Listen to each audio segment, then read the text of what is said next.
Welcome friends, DRK knowledge YouTube channel. जैसा कि friends आपको पता है कि हमारा जो डीआरके नॉलेज यूट्यूब चैनल में उसमें संविधान सीरीज जो है चल रही है, और संविधान सीरीज में चलने वाली वीडियो में हमारी जो है वीडियो पार्ट 4 जो है यह वीडियो है। और इस वीडियो पार्ट 4 में हम भारतीय संविधान की जो है कुछ सीरीज में बात करेंगे आज की में कि भारतीय संविधान शासन अधिनियम 1935 जो भारतीय संविधान का इतिहास का पार्ट है, और इसमें हम सारी जानकारी देंगे क्या है भारतीय संविधान का भारत शासन अधिनियम 1935 का इतिहास, क्या थे इसके प्रमुख प्रावधान, किस तरह से इस जो है संविधान में इसकी प्रमुख भूमिका रहती है। तो इससे पहले मैं आपको ओवरव्यू बता दूं तो हमने फर्स्ट वीडियो में जो है आपको बताया था भारतीय संविधान की बेसिक नॉलेज, जिसमें संविधान क्या है, सरकार क्या है, किस तरह से सरकार के 3 अंग होते हैं, व्यवस्थापिका, कार्यपालिका, न्यायपालिका। आप हमारे जो है चैनल पे जाकर इन वीडियो को देख सकते हैं। विस्तार से हमने संविधान के प्रकार भी बताए थे, संविधान की सामान्य जानकारी, किस प्रकार से इसका निर्माण हुआ, कितने वर्ष, कितने माह, इस तरह से, और किस तरह से इसका संविधान को जो है संभाल कर रखा है, किस प्रकार से जो है इसमें शुरुआत में अनुच्छेद वगैरह थे, तो सारी जानकारी हमने दे रखी है। इसके अलावा जो है भारतीय संविधान इतिहास स्टार्ट हो जाता है, और भारतीय संविधान में सर्वप्रथम 1773 जो है भारतीय संविधान का इतिहास होता है। और इस संविधान में 1773 रेगुलेटिंग एक्ट बनाया जाता है, जिसमें भारत को शासन करने के लिए, ईस्ट इंडिया कंपनी को जो है रेगुलेट करने के लिए, भारत को रेगुलेट करने के लिए जो है रेगुलेटिंग एक्ट जो बनाया गया था।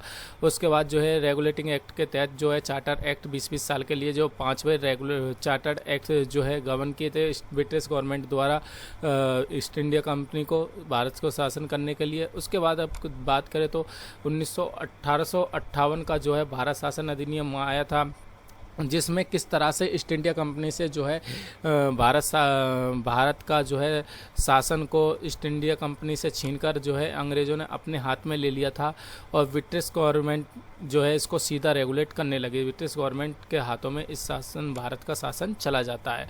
और इस प्रकार से हमने इसके बाद जो है साइमन कमीशन भी बताया था, और एक 1919 का जो है एक्ट भी आया था, भारत शासन अधिनियम, जिसके द्वारा भी जो है भारत को संचालित किया गया था। अब बात करते हैं 1935 के अधिनियम की, जिसमें मुख्य बात करेंगे इस तरह से 1935 का अधिनियम आया था। तो 1935 का अधिनियम की बात करें तो यह अधिनियम सबसे बड़ा अधिनियम बना था, जिसमें 321 अनुच्छेद 10 अनुसूची थी।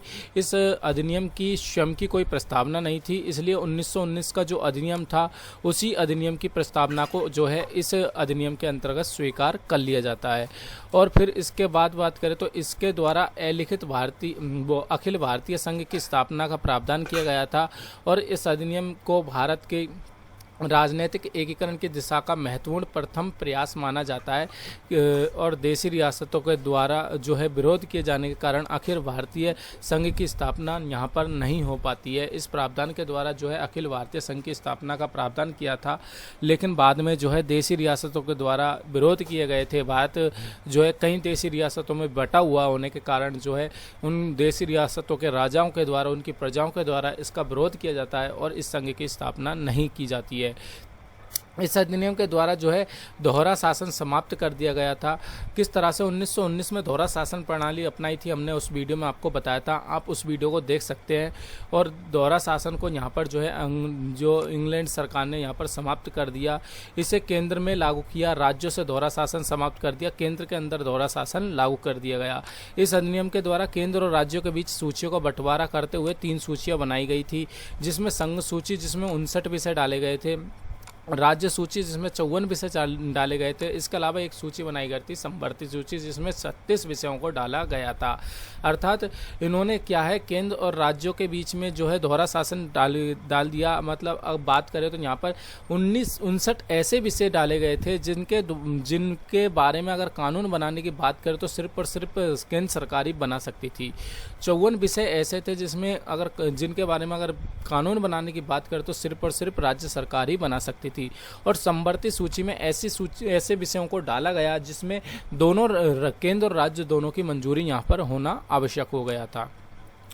अपशिष्ट विषयों की बात करें तो यहाँ पर एक विषय और बनाई गई थी, अपशिष्ट विषय, जिसकी अगर बात करें तो पावर्स, ऐसे विषयों की ऐसी सूचियों, मतलब जो ऐसे विषय जो तीनों ही अनुसूचियों में नहीं आते थे, तो उनके बारे में जो है उनको जो है अपशिष्ट विषय के अंतर्गत डाला गया था। और इन अपशिष्ट विषयों के यानी ऐसी विषय जो तीनों अनुसूचियों में नहीं है, उनके बारे में उनके लिए सिर्फ कानून बनाने का अधिकार सिर्फ और सिर्फ गवर्नर जनरल को यहाँ पर दिया जाता है। अब बात करें तो इस अधिनियम के द्वारा पहली बार प्रत्यक्ष चुनाव की व्यवस्था की गई थी। अगर बात करें आपसे कुछ किसी प्रकार से अगर कभी क्वेश्चन पूछा जाता है कि प्रत्यक्ष चुनाव की व्यवस्था कौन से अधिनियम के तहत की गई थी भारत में पहली बार, तो वो बात हो जाती है यहाँ पर 1935 के भारत शासन अधिनियम, जो कि इंग्लैंड गवर्नमेंट के द्वारा जारी किया गया था यह अधिनियम। आगे बात कर लेते हैं यहाँ पर कि यहाँ पर इस अधिनियम के द्वारा जो है निर्देशों के उपकरण यानी इंस्ट्रूमेंट ऑफ इंस्ट्रक्शन का प्रावधान किया गया था। निर्देशों के उपकरण में वर्तमान संविधान का नीति निर्देशक तत्व भी कहा जाता है। मतलब जो नीति निर्देशक तत्व वर्तमान संविधान में है, उस नीति निर्देशक तत्व को जो है 1935 के अधिनियम के अंतर्गत ही डाल दिया गया था। इस अधिनियम के द्वारा जो है बर्मा और भारत को अलग किया गया था और बर्मा के लिए अलग से कानून बनाया गया था। मतलब बर्मा जो वर्तमान में म्यांमार देश है, उस म्यांमार देश जो है पहले भारत का हिस्सा था, लेकिन बाद में जो 1935 के अधिनियम के तहत म्यांमार को अलग से देश बना दिया गया। बर्मा नाम था उसका, उस बर्मा को अलग से जो है उनके कानून वगैरह बनाए गए थे। भारत से उसको डिफरेंट अलग कर दिया गया था। अगर बात करें सिंध को, वर्तमान में जो पाकिस्तान के अंतर प्रांत था, वो पहले बॉम्बे का हिस्सा था। मतलब जो पाकिस्तान के अंदर सिंध प्रांत था पहले, वो बॉम्बे के अंतर्गत आता था। तो ऐसे में 1935 से अधिनियम के अंतर्गत इस अधिनियम के तहत जो है बॉम्बे को अलग कर दिया गया और सिंध को अलग कर दिया गया, दो भागों में डिवाइड कर दिया गया। इस अधिनियम के द्वारा बिहार और उड़ीसा को भी अलग अलग कर दिया गया था। इस अधिनियम के द्वारा पहली बार प्रांतों की स्वतंत्रता छूट प्रदान की गई थी। प्रांतों को कई सारी छूटों को प्रदान किया गया था। इस अधिनियम के द्वारा जो है आरबीआई बैंक की स्थापना की गई थी। तो आपसे क्वेश्चन पूछा जाए भारतीय रिजर्व बैंक की स्थापना कब की गई थी, तो भारतीय रिजर्व बैंक की स्थापना 1935 अधिनियम, जो कि ब्रिटिश गवर्नमेंट के द्वारा पारित किया गया था, ब्रिटिश संसद के द्वारा पारित किया गया था, वह उस अधिनियम के द्वारा जो है आरबीआई की स्थापना भारत में की जाती है। इस अधिनियम के द्वारा भारत में संघीय न्यायालय का प्रावधान किया गया था, किंतु 1 अक्टूबर 1937 को बना, जो कि सर मॉरिस गेवियर जो इसके पहले न्यायाधीश बनाए जाते हैं। मतलब संघीय न्यायालय की स्थापना की जाती है भारत के अंतर्गत।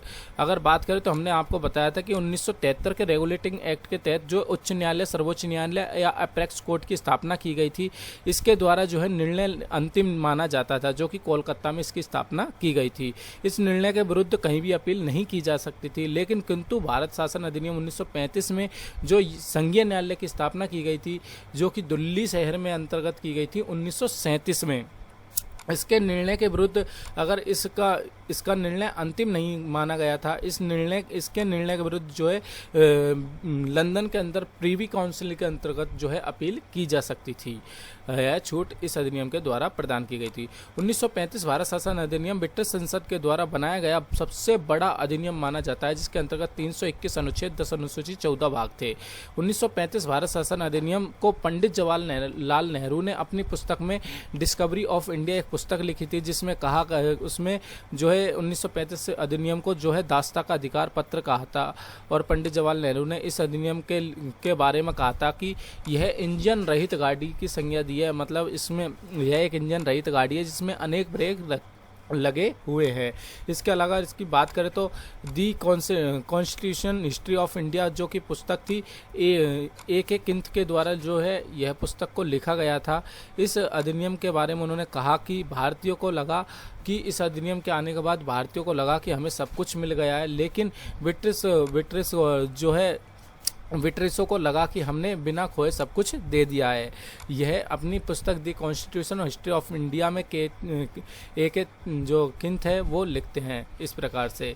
तो इस प्रकार का जो है आपको कथन वाक्य दिया जा सकता है क्वेश्चन में, जिसका आंसर किस प्रकार से करना, आपको जो इसका कई सारे किताबों के नाम दिए जा सकते हैं, जहाँ पर आपको यहाँ पर दी कॉन्स्टिट्यूशन हिस्ट्री ऑफ इंडिया पुस्तक को सेलेक्ट करते हुए चलना है।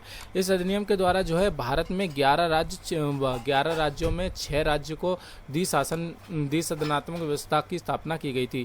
6 ऐसे राज्य बनाए गए थे जिसमें 2 प्रकार के सदन बनाए गए थे, विधानसभा और विधान परिषद। इस प्रकार से जो है यहाँ पर व्यवस्थाएं बनाई गई थी। 1935 के अधिनियम के अनुसार ही पहली बार प्रत्यक्ष चुनाव 1937 में जो है करवाया जाता है, और 1937 में पहली बार प्रत्यक्ष चुनाव करवाया जाता है 1935 के अधिनियम के द्वारा। इस अधिनियम में प्रत्यक्ष चुनाव की घोषणा की गई थी, तो 1937 में जो है पहली बार प्रत्यक्ष चुनाव करवाया जाता है। आगे की वीडियो में हम बात करेंगे आपसे कि किस प्रकार से संविधान की मांग उठती है और किस प्रकार से संविधान सभा का गठन होता है। तो ये सारी जानकारी देंगे, किस प्रकार से स्वतंत्रता अधिनियम बनकर आता है, सारी जानकारी आपको नेक्स्ट वीडियो में देंगे। तब तक के लिए धन्यवाद।